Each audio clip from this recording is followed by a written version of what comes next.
বিসমিল্লাহির রহমানির রহিম। প্রিয় বন্ধুরা, আসসালামু আলাইকুম। শেখুল আলম পীর আলাউদ্দিন সিদ্দিকী রহমতুল্লাহ আলাই মদিনা শরীফের এক আজব ঘটনা বয়ান করেন। তিনি বলেন, 1979 সালে আমি হজে গিয়েছিলাম। হজ সম্পন্ন করে মদিনা শরীফ হাজিরি দেই। সেখানে একদিন এশারের পর আমার দুইজন দোস্ত বলল, চলো রেস্টুরেন্টে কিছু খেয়ে নি। সেই হিসাবে একটি রেস্টুরেন্টে কিছু খেতে ঢুকলাম। আমাদের পাশের সিটে একজন লোককে দেখলাম খুবই পেরেশান, দু চোখ দিয়ে পানি গড়িয়ে পড়ছে। আমি তাকে এর কারণ জিজ্ঞেস করলাম। সে বলল, আমি পাকিস্তান থেকে এসেছি। আসার সময় আমার পীর সাহেব আমাকে কিছু পয়সা দিয়ে বলেছেন, তুমি যদি মদিনা শরীফ যাও, বিভিন্ন অলিগলিতে কুকুর দেখতে পাবে। সে কুকুরগুলোকে এ পয়সা দিয়ে রুটি কিনে খাওয়াবে। যদি কুকুরগুলো তোমার রুটি খেয়ে নেয়, তাহলে বুঝবে তোমার হজ ও মদিনায় হাজিরি কবুল হয়েছে, তোমার উপর আল্লাহ ও তার রসুল রাজি আছে। আর যদি মদিনার কুকুরগুলি তোমার দেয়া রুটি গ্রহণ না করে, তাহলে বুঝে নিবে তোমার কোনো কিছুই কবুল হয়নি, তোমার উপর আল্লাহ ও তার রসুল সাল্লাল্লাহু আলাইহি ওয়াসাল্লাম নারাজ। আমি প্রথমে হজ করি। হজ শেষে আমি গতকাল মদিনায় আসি এবং আমার পীর সাহেবের কথা মতো কিছু রুটি খরিদ করে মদিনার অলিগলিতে থাকা কুকুরদেরকে রুটিগুলি দেই। কিন্তু কোনো কুকুরই আমার রুটি গ্রহণ করেনি।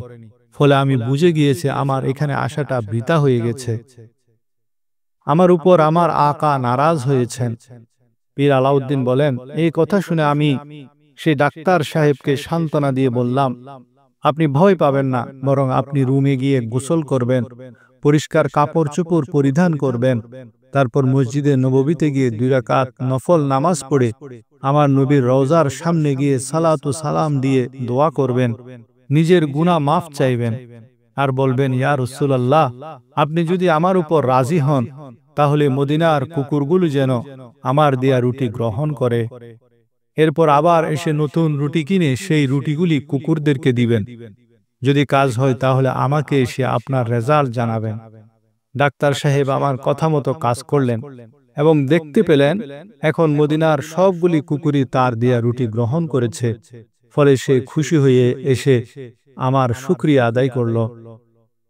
এদেশে অনেক হাজি নারী পুরুষ তাজা হজ করে এসেছেন, লক্ষ লক্ষ টাকা খরচ করে। সকলেই চিন্তায় থাকে হজ কবুল হয়েছে কিনা। মনে রাখবেন, কয়েকটি আলামত দেখলে বুঝতে পারবেন আপনার হজ কবুল হয়েছে। যেমন হজের পর ব্যক্তি গুনাহ থেকে দূরে থাকতে চেষ্টা করে, নামাজ, জিকির, কোরআন তেলাওয়াত, পর্দা, হালাল হারাম ইত্যাদিতে সচেতনতা বৃদ্ধি পায়। ভালো মানুষ হয়ে ওঠার আন্তরিক চেষ্টা শুরু হয়। আগে যেসব নেক কাজ করতে আলসেমি হতো, হজের পর সেগুলির প্রতি আগ্রহ দেখা যায়। সদা নেকির পথে চলার চেষ্টা দেখা যায়। আগে যেসব গুনাহে লিপ্ত ছিলেন, এখন সেগুলোর জন্য অন্তরে অনুতাপ থাকে। পাপকে ঘৃণা ও তওবা করার অভ্যাস তৈরি হয়। মানুষকে কষ্ট না দেওয়া, ভালো ব্যবহার করা, দয়াশীল হওয়া, এসব গুণ বৃদ্ধি পায়।